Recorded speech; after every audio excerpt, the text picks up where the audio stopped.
Congressman, your reaction to the resignation, but also your colleague, Elise Stefanik, is already saying that this is not enough and that the board members of Harvard Corporation should also resign after that disastrous testimony in front of Congress.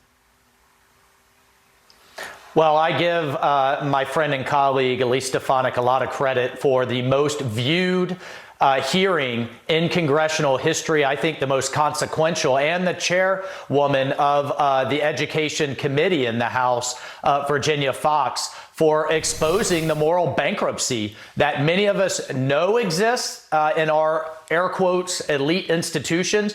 But to put it on full display for the entire world to see was incredibly important. And I also, we need to give credit to conservative media outlets because the mainstream media basically ignored it, like the Free Beacon and investigative journalist Chris Rufo, who exposed the plagiarism that apparently Harvard's corporate board never dug into in doing any type of background check as they hired their president.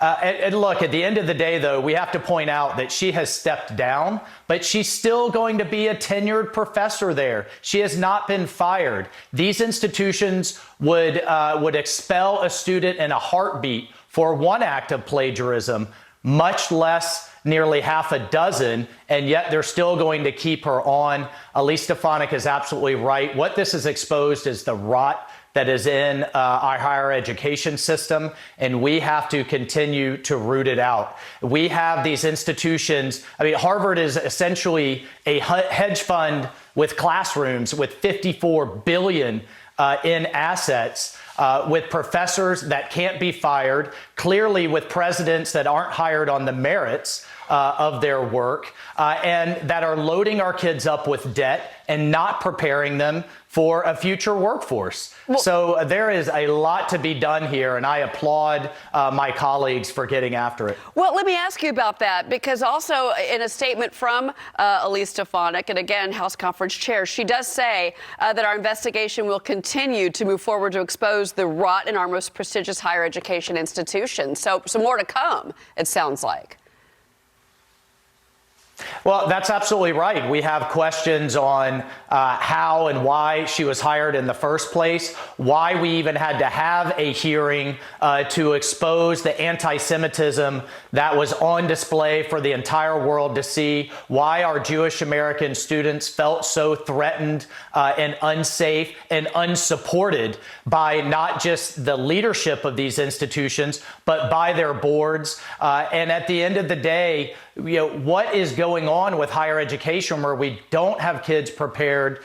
We do have over 1 million jobs short in the STEM workforce. And we have both students and faculty that feel like it's okay to shame and to make students feel unsafe because of their religion. There's so much wrong here. There's so many layers to unpack. And apparently it's going to take investigations from Congress because the boards overseeing these institutions aren't doing the appropriate oversight, vetting, and basically moral leadership that we would expect to see. Congressman, real quick before you go, and I want to thank you for joining us on the breaking news. I know that we booked you to talk about foreign policy today. Real quick, your top priority when you get back to Washington. Well, we're going to have to fund the government. We are going to have to reduce this out-of-control spending that's driven up inflation.